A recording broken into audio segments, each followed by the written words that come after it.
where we get to add Mr. President to the stacks. We bring in Allie Curtis here for the final half hour of the morning show. And Mr. President, thank you for coming in this morning here for the morning show. It's great to see you, my friend. Thanks for dropping by.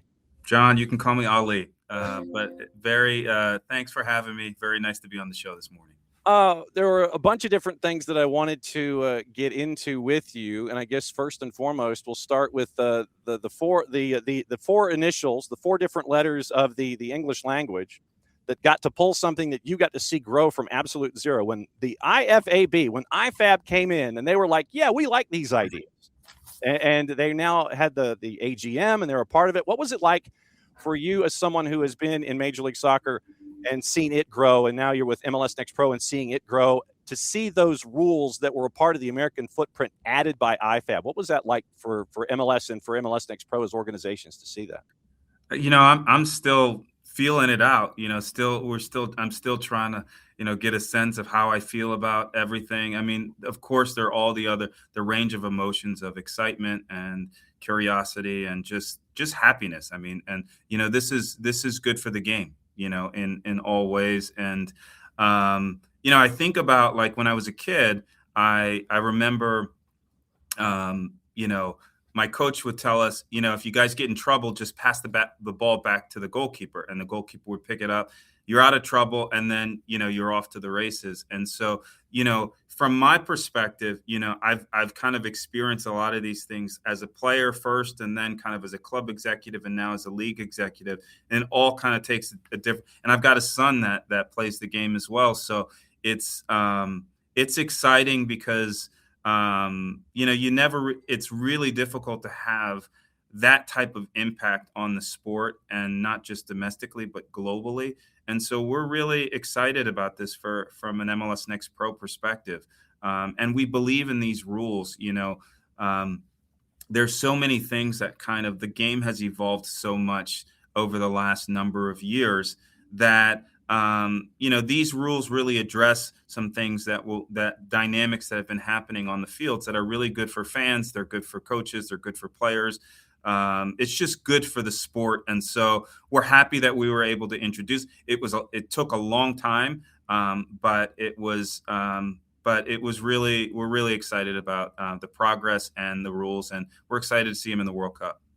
Does your son have your dribbling and shooting skills? Listen, my son, my kids, just like all of us, we just want our kids to be happy, to grow, to develop. And to be honest with you, like myself included, like it's not so much of what you can do on the soccer field, but it's what the game can teach you, as a human being. And that's what I care about as a parent. And so I love the fact that he loves the game. I love the fact that he's learning and he's growing and developing as a person, because at some point, your body will not allow you to play the game the way you want to play it. And you'll have to have your second career. So it's a beautiful sport. So I feel good about that. Well, and then because of everything that you got to be a part of with the rule introductions and everything, when you're away from it, and you might be, with your family, just kind of watching casually, did you ever have those kind of same conversations? Did they bring up the ideas of, why is he wasting time? Why is he doing that? Do you get to have those kind of conversations in a home family environment too, to get that kind of feedback when it comes to laws of the game? I get that feedback in like every aspect of my life, whether it's at home, whether it's on the youth soccer fields, whether it's at the restaurant, hanging out with my buddies, talking with some of my old former teammates, talking with old coaches, talking with current coaches. It's always, at the end of the day, we grew up, as fans of the sport, and then we were honored to play it. Yeah. And so it's a beautiful game, and we love the game. And, what's really important for us at Next Pro and at MLS is to ensure that we honor that, the integrity of the game. And so we set out, and we didn't want to change the game. We just wanted to really kind of make some slight adjustments here and there to really adapt to all the things that have been going on. And we all kind of scream at the television. It doesn't matter the sport. Whether you're watching soccer or basketball or football, there's just certain things that have happened, and you're like, why do we keep doing that? What's happening? And it came to a point where you get into a position where you can say, well, let's do something about it. And I thought our process for how we were going to do something about it was really thoughtful. It was thorough. It was collaborative. And I think that resulted in a really good rule. So, or a good couple rules. So yeah, it's all good. When you look at MLS Next Pro now as president, in addition to being an EVP there at Major League Soccer, do you have to clone yourself now? Then have like the MLS version of you talk about MLS things, and then the Next Pro version of you dealing with Next Pro things. How many hours in the day do you have? Have you found another extra 6 hours in the day to do both now? I think we all, I listen. I don't pity myself at all. I have an unbelievable opportunity to be involved in the sport and to make it my living. And so I wake up every day with a smile on my face, ready to go. And we've got an opportunity to really have impact people's lives. The game impacted my life in a really profound way, and I want to be able to do that for others as well. And this is this is a great year for our sport. It's the World Cup. I remember when I was a kid growing up in Michigan, and the World Cup came there in '94, and my friend's dad took me and him to a game, in Detroit. And so the game is amazing, and we're really privileged but whether it's soccer or whether it's, we all don't have enough hours in the day.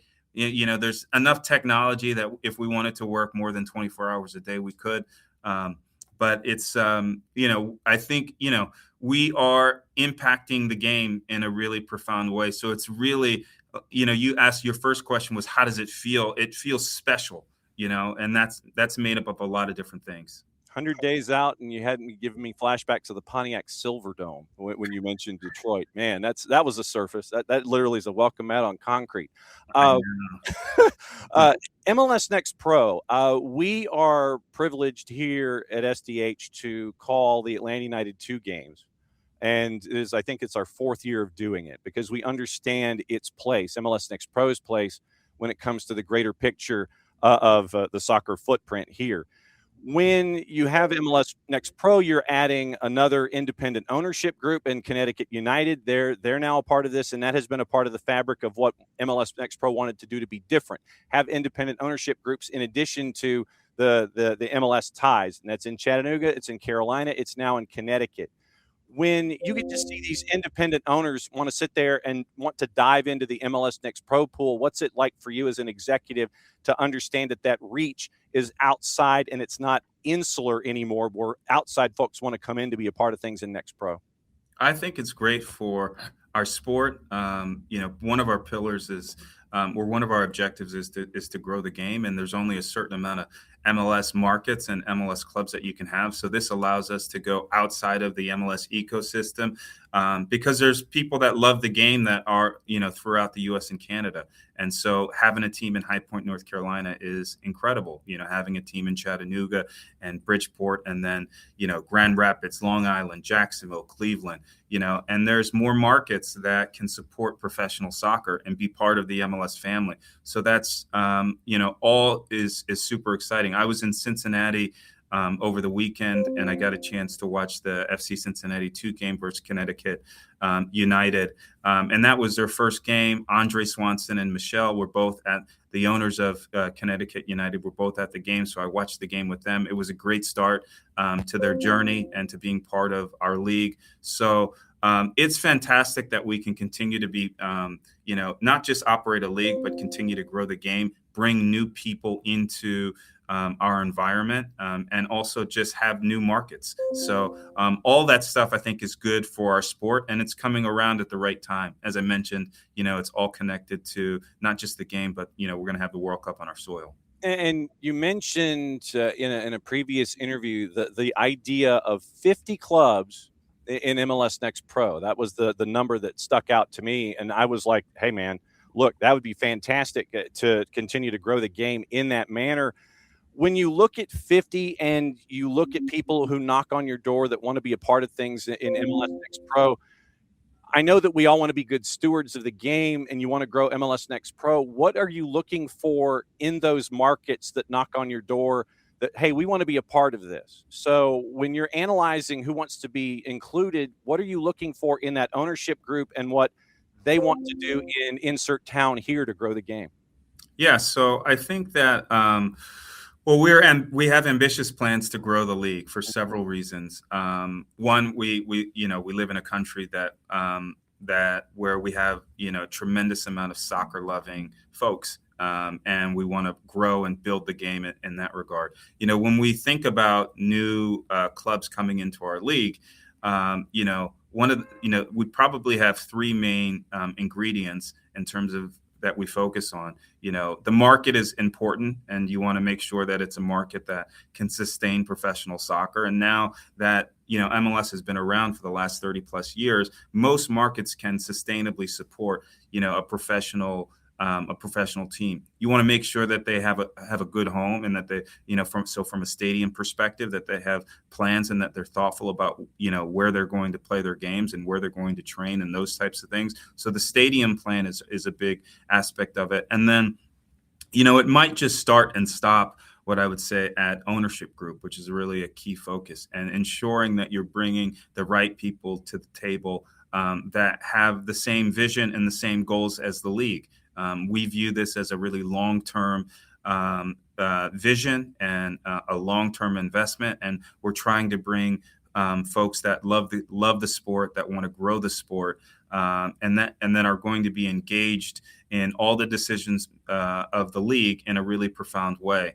And so ownership group is a key focus of when we're thinking about bringing teams into the league. And just to remark on whether it's 50 teams or some other number, I think it's good for us to be ambitious, and it's good for us to really there's some subjectivity to that, but then there's also some objectivity, and it's important for us to think big and to grow and to have goals to achieve. And so we're excited about our growth goals. Yeah, and you obviously, when you get to do that kind of a thing, you're looking at growing the game and we have sampled this over the last decade where, and you're an ACC person, so you know what things are and how the sport has been growing, especially in the southeastern United States, where you're still fighting stereotypes of, well, this particular geographic part, they're not soccer people. They're not, they haven't,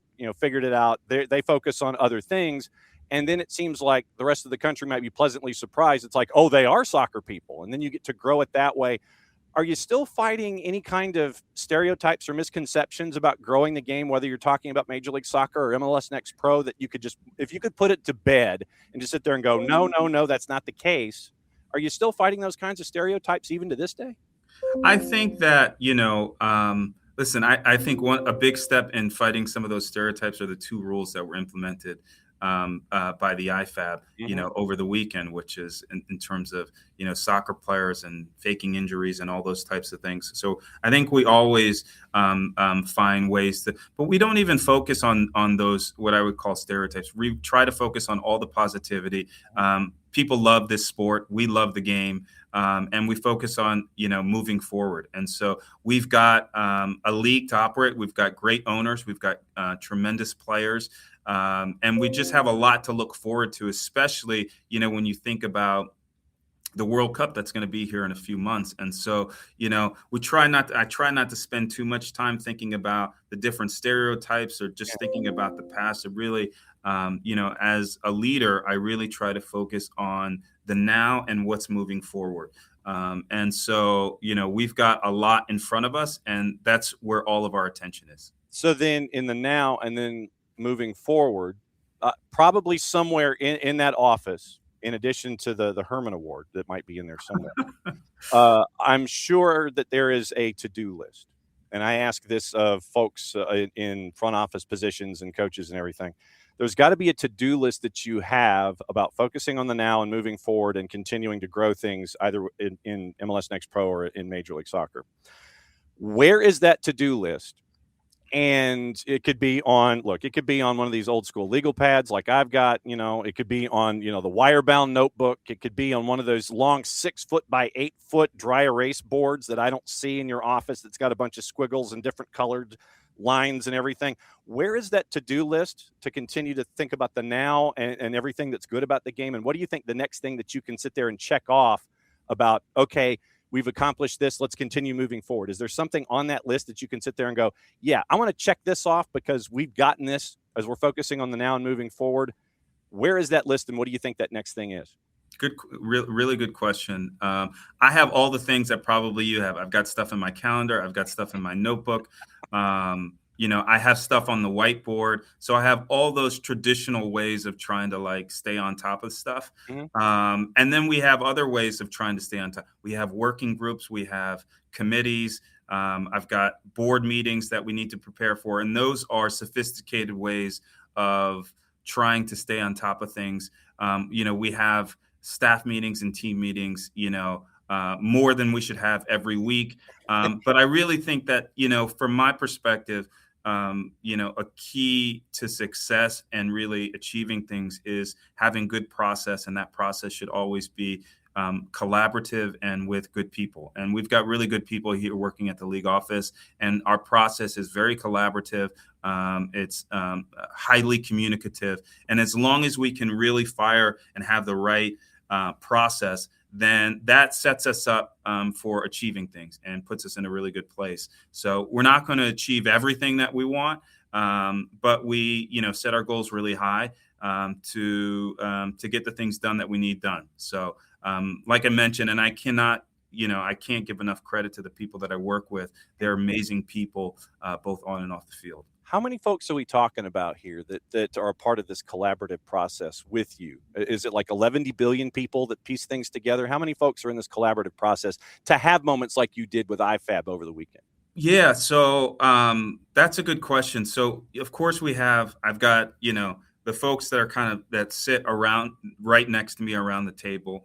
And then we have a broader league office that I rely on. And then even within Next Pro, MLS Next Pro, I have a role in MLS, and I oversee MLS Next, I oversee MLS Go. And so we rely on kind of the broader enterprise to help support what we're doing. And then as it pertains to like some of those new rules with IFAB, my process there was to think about, the different ways that we might need to evolve the sport to write down on paper different concepts and different ideas. And then, the process that we did, I created an innovation committee. So that was made up of just different GMs and coaches. And I relied heavily on that committee to help, pressure test different ideas and thoughts and things like that. Then I also spoke to officials from pro, spoke to different federations, spoke to different national team coaches, former players, current coaches. We spoke to medical folks, particularly as it pertains to the off-field treatment rule, and lawyers and things like that. So we really tried to identify all the different stakeholders where there could have some type of impact on the new rules. And from that process, all of those conversations helped us to align on, or it helped me to finalize what the rule was going to look like and what it was going to be. And so I think that process was really good, and it was really helpful. And where we, to get into the right place. And ultimately, we're happy that that it's going to be in the World Cup. No doubt. Since we're at 100 days, I know that we're all looking forward to that. One more question. Thanks for hanging out with me. Yeah. You mentioned that you got to go see Connecticut United's first match at Northern Kentucky University against FCC2. Are you a traveling president in MLS Next Pro? Are you going to markets to kind of see how things are? How outside of the office do you get to go in situations like this? I think I've always felt that in anything that you do, you've got to be present, physically present, whether it's a parent or whether it's a president, you've got to be there, and you've got to really, smell and feel all the, the grass, and be close to the clubs in all ways. And so we do a fair bit of traveling. I think last year, I think I may be the only person. I went to the MLS Cup final. I went to the MLS Next Pro Cup Oh final, and I man. went to the MLS Next finals as well.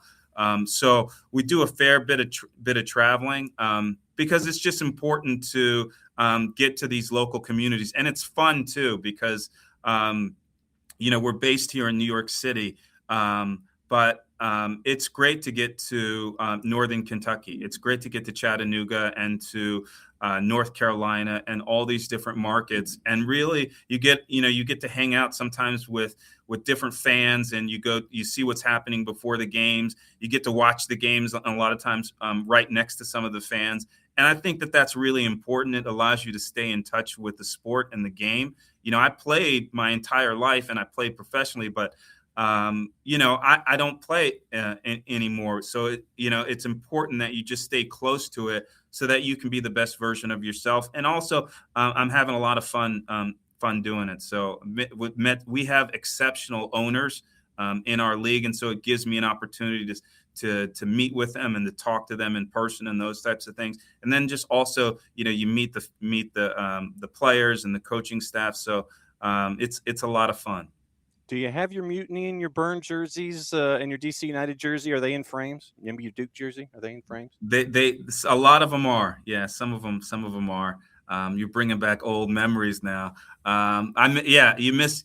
We all miss the playing days, but those were good times. We had some really good teams and good teammates, and I still keep in touch with a lot of those former players. Not just but even so, we've got in MLS Next. I think we have 265 plus clubs, and one of those clubs is my former club. It's a club in Michigan, Livonia, Michigan, called Vardar. And I still keep in touch with my former coach that I had at U11 and U12 and those types of things, and a lot of the players that played on those teams. So, I'm a big believer that in relationships and staying connected to the people that have helped, get you to where you are. So very, very been blessed, and, it's going to be a great year. No doubt. That's very cool to find out about those kinds of things. See, now you're going to have me going down rabbit holes trying to figure out where your Mac is, where your Herman is, where all these things are, where everything's in frames. I cannot thank you enough for taking time out of your hyper busy schedule and talking to the MLS Next Pro president clone version of you to talk about things. Because I know that the EVP guy's probably in a meeting someplace down the hall and getting everything done. If at any point, you now have our garage door opener. You have the keys under the mat. You know where it is. If on a Friday you want to come in and talk about stuff, seriously, all you got to do is hit that link and you're in this space and you can come in and sit there and talk about whatever you want. You can talk Duke Carolina if you want to on a Friday, if you want to sit there and just take a break from something. You now know how to come into our studio. It's all yours. I can't thank you enough for hanging out with us here on a Tuesday early in the week. I can't thank you enough. Likewise, it goes both ways, John. Appreciate you. Love doing the show, and would love to do it again. Nice. So appreciate it. Sweet. All right, we'll catch up with you soon. Go get some coffee.